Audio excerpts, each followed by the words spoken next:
Mu kiro ekikesezza olwaleero kampuni ensogozi y'ebyokunywa ya Uganda Breweries ekoze akabaga ak'okutongoza ekyokunywa ekya Blue Label ekimu ku bika by'omwenge ogwa John Walker ssaako n'okutongoza ekibiina ekya Blue Club.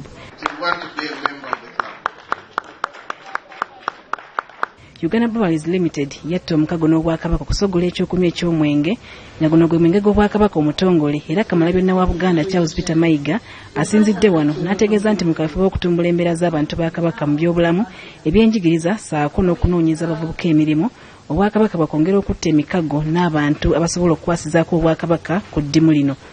Ffe ng'Obwakabaka tutta emikago tutuuse okuweereza ku bantu. Bano bannaffe aba Blue Label aba Uganda Breweries bannamikago baffe tukola natusobola nabo omwenge gwangule abantu tubatwala mu kwanjula ku mikolo gy'amatikkira era nkubiriza abantu bonna bettanire ebyokunywa bino ebitakuleetera buzibu ebikuumira mu bulamu obulungi. Katikkiro asabye abantu ba Kabaka okwongera okuwagira ebintu by'abantu abavuddeyo okukolagana Obwakabaka mu kukola ebintu ebitali bimu okusobola okutuukiriza ekiruubirirwa ky'Obwakabaka eky'okutuuka ku nkulaakulana ey'awamu. N'olwekyo tulina okubawagira bakulaakulane nga bazza mu bantu ebyo bye bafuna mu bantu. Naffe ne tudda mu bantu ne tukola ku ebyo ebibakulaakulanya. Ennaku zino tutadde nnyo essira ku by'obulamu, ku byenjigiriza, ku by'okufunira abavubuka emirimu. Oba tolina mikago kikubeerera kizibu. Akabaga kano kabadde mu maka g'omukungu Emmanuel Katongole e Munyonyo nga mulimu n'ennyingo y'okusiibula abadde Ssenkulu Uganda Breweries Limited Marco Ngom ssaako n'okwaniriza Ssenkulu omujja Alvin Mbugwa era bano beebazizza omukungu Emmanuel Katongole olw'omutima guno ogubwa Sseruganda. Apart from learning more about history, learning about the refined tastes of life,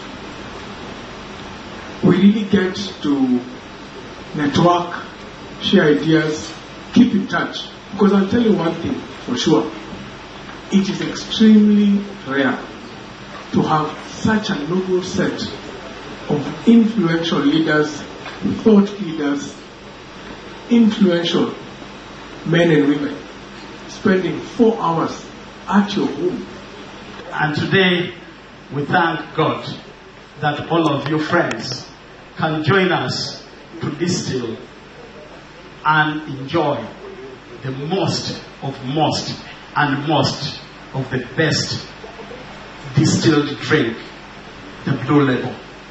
Jimmy Mugerwa omukwatula ku lukiiko olufuzi oludukanya kampuni Uganda Breweries Limited atendereza enkolagana gye balina n'Obwakabaka n'agamba nti omukago guno gwa kuvaamu ebibala bingi. Nga bw'omanyi ffe tukola omwenge gw'engule.